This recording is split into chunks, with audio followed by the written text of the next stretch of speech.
बहुत समय पहले मालवा की भूमि पर एक अत्यंत विद्वान, पराक्रमी और धर्मनिष्ठ राजा का जन्म हुआ। उनका नाम था राजा भोज। राजा भोज न केवल अपने अद्भुत न्याय और वीरता के लिए प्रसिद्ध थे, बल्कि उनकी विद्वता दूर दूर तक फैली हुई थी। किंतु उनके मन में सदा एक प्रश्न उठता था, क्या मैं कभी महान सम्राट विक्रमादित्य जैसा बन सकूंगा? राजा भोज को विक्रमादित्य की कहानियां बचपन से सुनाई जाती थीं। एक राजा जो अत्यंत निडर, न्यायप्रिय और प्रजापालक थे। विक्रमादित्य का सिंहासन, जिसे सिंहासन बत्तीसी कहा जाता था, अब एक गुप्त स्थान पर छिपा हुआ था। कहते थे कि जो भी उस सिंहासन पर बैठेगा, उसे विक्रमादित्य के समान तेज, साहस और न्याय की कसौटियों से गुजरना होगा। राजा भोज ने ठान लिया, मैं भी वह सिंहासन खोजूंगा और जानूंगा कि क्या मैं सच में विक्रमादित्य जैसा बन सकता हूं। राजा भोज ने अपने सेनापतियों और विद्वानों के साथ कई वर्षों तक सिंहासन की खोज की।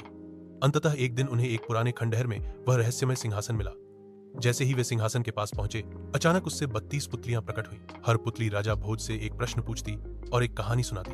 प्रत्येक कहानी विक्रमादित्य के किसी महान गुण को दर्शाती थी। साहस, त्याग, ईमानदारी, न्याय, करुणा और बुद्धिमत्ता। हर बार पुतलियां राजा भोज से कहती, तुम तब तक इस सिंहासन पर नहीं बैठ सकते जब तक तुम विक्रमादित्य के समान सिद्ध नहीं होते। हर पुतली के साथ राजा भोज को एक कठिन परीक्षा से गुजरना पड़ा। कभी उन्हें गरीब किसान को न्याय देना पड़ा, कभी अपनी सेना के सामने सत्य का पक्ष लेना पड़ा, कभी अपने स्वार्थ से ऊपर उठकर प्रजा का हित चुनना पड़ा।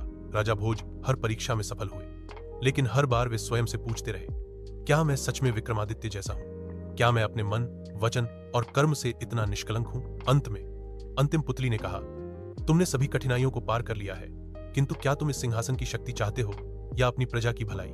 राजा भोज ने बिना एक क्षण गंवाए कहा, अगर इस सिंहासन पर बैठने से मेरी प्रजा सुखी नहीं होती तो मुझे इसका कोई लोभ नहीं। मेरा धर्म प्रजा की सेवा है, न कि अधिकार प्राप्त करना। यह सुनते ही सिंहासन से दिव्य प्रकाश निकला। अंतिम पुतली ने मुस्कुराते हुए कहा, तुमने सिद्ध कर दिया कि तुम भी विक्रमादित्य के समान हो। सिंहासन अब तुम्हारे योग्य है।